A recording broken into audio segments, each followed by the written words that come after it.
Guys, എന്താ ചൂടില്ലെന്നൊക്കെ. ചൂടിൻ്റെ കാരണത്താൽ എന്നെ കുളിച്ച് മാറ്റി ബെഡിലെടുത്ത് കയറി കിടന്നത് ഓർമ്മയുള്ളൂ. പിന്നെ എണീക്കാനേ തോന്നില്ല കേട്ടോ. സാധാരണ 4 മണിക്കൊക്കെ ഫുഡ് ഉണ്ടാക്കാൻ തുടങ്ങലുണ്ട്. ഇന്ന് എന്തായാലും കുറച്ച് ലേറ്റ് ആയിട്ടുണ്ട് കേട്ടോ. ഫുഡ് ഉണ്ടാക്കാൻ വേണ്ടി അടുക്കളയിൽ കയറുമ്പോൾ അതിനായിട്ട് നമുക്ക് കറി വെക്കാൻ കിട്ടിയിട്ടുണ്ടെങ്കിൽ അതേപോലെ ഇന്ന് സ്പെഷ്യൽ മലപ്പുറംകാർ തരിക്കഞ്ഞി ഉണ്ടല്ലോ, എൻ്റെ അമ്മക്ക് ഉണ്ടാക്കലുണ്ട് കേട്ടോ. നോമ്പിനത് അവിടുത്തെ സ്പെഷ്യലാണ് കേട്ടോ തരിക്കഞ്ഞി. അപ്പം ഇന്ന് റാഷിക്കാക്ക് അത് ഉണ്ടാക്കിയാൽ കൊള്ളാമെന്ന് പറഞ്ഞപ്പോൾ അത് ഉണ്ടാക്കിയിട്ടുണ്ടായിട്ട്. പിന്നെ നമ്മളെ ഒരിക്കടിയായിട്ട് പഴം നിറച്ച് തേനിട്ട് ഉണ്ടാക്കിയിട്ടുണ്ടായിരുന്നത്. ഇതിൻ്റെ ഒരു സെപ്പറേറ്റ് റെസിപ്പി വീഡിയോ ഞാൻ ഇടുന്നുണ്ട് കേട്ടോ. അത് അങ്ങനെ എല്ലാ ഒരുവിധ പണികളൊക്കെ തീർത്തതിന് ശേഷം റാഷിക്കാക്കുണ്ട് പതിയെ പോലെ തന്നെ ജ്യൂസ് ഉണ്ടാക്കാൻ വേണ്ടി നിന്നിട്ടുണ്ടായിരുന്നത്.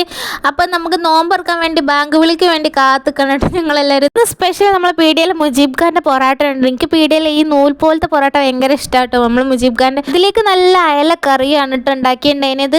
നമ്മൾ കട്ട് ഫ്രൂട്ട്സും ഇതേപോലെ പൊരി ഐറ്റംസ് ആവശ്യമോ ഇത് കെച്ചപ്പ് ഉണ്ടായ പിന്നെ ഓൾ അതന്നെ കൂട്ടുള്ളൂ കേട്ടോ. വേറെ ഒന്നും നോക്ക് വേണ്ട.